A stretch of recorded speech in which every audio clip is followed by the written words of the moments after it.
आप सोचिए कोई ब्लेड लेकर के आपके प्राइवेट पार्ट्स को काटे, इससे ज़्यादा दर्द और खौफनाक चीज़ कोई हो नहीं सकती। आमतौर पर पुरुषों का खतना किया जाता है, लेकिन दुनिया के कई ऐसे देशों में महिलाओं को भी इस दर्दनाक प्रक्रिया से गुजरना पड़ता है। भारत भी इसी में से एक है।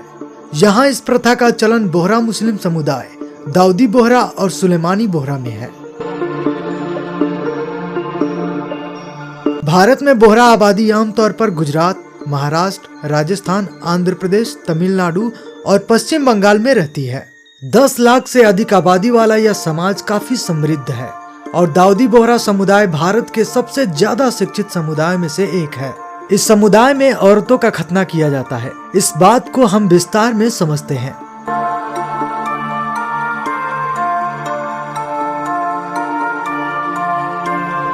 दोस्तों, हम आपको बता दें, इसे खफ्ज या फीमेल जेनेटाइल म्यूटिलेशन FGM भी कहते हैं। FGM की प्रक्रिया में लड़की के जनांग को बाहरी हिस्से को काट दिया जाता है या बाहरी त्वचा निकाल दी जाती है। UN इसे मानव अधिकारों का उल्लंघन मानता है। दिसंबर 2012 में संयुक्त राष्ट्र महासभा ने एक प्रस्ताव पारित किया जिसमें FGM को दुनिया भर से खत्म करने का संकल्प लिया गया था। महिला खतना के बारे में जागरूकता बढ़ाने और इसे रोकने के मकसद से UN ने साल की 6 फरवरी तारीख को international day for zero tolerance for FGM घोषित किया है। अब हम आपको ये बताते हैं कि महिलाओं में खतना कैसे होती है। जहाँ पे अनट्रेंड लोग, जिन्होंने कोई भी ट्रेनिंग नहीं ली हुई है, कोई बूढ़ी सी अम्मा, कोई बूढ़ी औरत, ऐसे ही किसी औजार से, जैसे कि कोई ब्लेड, कोई चाकू या फिर कोई भी नुकीली चीज से इस प्रोसेस को करती है। अब लड़कियों का खतना किशोरावस्था से पहले यानी 6-7 साल की छोटी उम्र में ही करा दिया जाता है। इसके कई तरीके हैं, जैसे क्लिटोरिस के बाहरी हिस्से को कट लगाना या इसके बाहरी हिस्से की त्वचा निकाल देना। खतना से पहले एनेस्थीसिया भी नहीं दिया जाता। बच्चियां पूरे होशो हवास में रहती हैं और दर्द से चीखती रहती हैं। पारंपरिक तौर पर इसके लिए ब्लेड या चाकू का इस्तेमाल करते हैं और खतना के बाद हल्दी, गर्म पानी और छोटे मोटे मरहम लगाकर दर्द कम करने की कोशिश की जाती है। बोहरा मुस्लिम समुदाय से ताल्लुक रखने वाली इंसिया दरीवाला के मुताबिक क्लाइटोरिस को बोहरा समाज में हराम की बोटी कहा जाता है। बोहरा मुस्लिम मानते हैं कि इसकी मौजूदगी से लड़की की यौन इच्छा बढ़ती है। इंसिया दरीवाला ने कहा, माना जाता है कि क्लाइटोरिस को हटा देने से लड़की की यौन इच्छा कम हो जाएगी और वो शादी से पहले यौन संबंध नहीं बना पाएगी।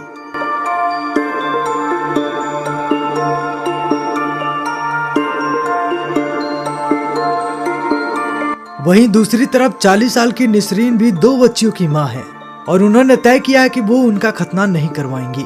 निसरीन बताती हैं, ये चाइल्ड एब्यूज जैसा है। मेरा खतना हुआ लेकिन मैं अपनी बेटियों का खतना नहीं होने दूंगी। निसरीन ने चौंकाने वाली बात कही है। निसरीन को बताया गया था कि खतना हाइजीन यानी साफ सफाई के मकसद से किया जाता है, लेकिन अब वो जानती है कि इसका हाइजीन से कोई लेना देना नहीं है। बोहरा समाज से ताल्लुकात रखने वाली इंसिया कहती हैं, हमारे समुदाय के लोग खतना की वजह बदल बदल कर बताते हैं। पहले वो कहते थे सफाई के लिए, फिर कहा कि लड़कियों की यौन इच्छा काबू करने के लिए, और जब इसका विरोध हुआ तो कहने लगे यौन इच्छा को बढ़ाने के लिए। लेकिन दोस्तों, इनमें से एक भी दावे में सच्चाई नहीं है और खतना का औरतों की जिंदगी पर बुरा असर ही पड़ता है। खतना से औरतों को शारीरिक तकलीफ तो उठानी ही पड़ती है, इसके अलावा तरह तरह की मानसिक परेशानियां भी होती हैं। उनकी सेक्स लाइफ पर भी असर पड़ता है और वो सेक्स को एंजॉय नहीं कर पाती। बचपन में खतना होने के बाद लड़कियों के लिए किसी पर भरोसा करना मुश्किल हो जाता है, क्योंकि अक्सर घर के लोग ही उन्हें बहला फुसलाकर खतना कराने ले जाते हैं।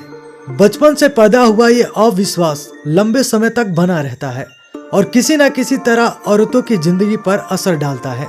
UN ने साल 2030 तक FGM को खत्म करने का लक्ष्य बनाया है। दुनिया में हर साल करीब 20 करोड़ बच्चियों या लड़कियों का खतना होता है। इनमें से आधे से ज्यादा सिर्फ 3 देशों में है, मिस्र, इथियोपिया और इंडोनेशिया। बहुत से देशों ने इस पर प्रतिबंध लगा दिया है, लेकिन भारत में ऐसा कोई कानून नहीं है और बोहरा अब भी इस परंपरा का पालन करते रहते हैं, जिसे यहाँ खतना या महिला सुन्नत कहते हैं। इस परंपरा की कुरान से इजाजत नहीं है। अगर होती तो भारत में सभी मुसलमान इसका पालन करते। बोहरा समुदाय में यह इसलिए चल रही है क्योंकि कोई इस पर सवाल नहीं उठाता। दोस्तों जाते जाते हम आपको खतना का नुकसान भी बता देते हैं। एक ही ब्लेड से कई महिलाओं का खतना किया जाता है, जिससे इन्हें योनि संक्रमण के अलावा बांझपन जैसी बीमारियां होने का खतरा होता है। खतने के दौरान ज्यादा खून बहने से कई बार लड़कियों की मौत हो जाती है और दर्द सहन न कर पाने पर कई बच्चियां कोमा में भी चली जाती हैं। दोस्तों ऐसी जानकारी पाने के लिए हमारे चैनल दबंग 24 न्यूज को सब्सक्राइब कर लीजिए।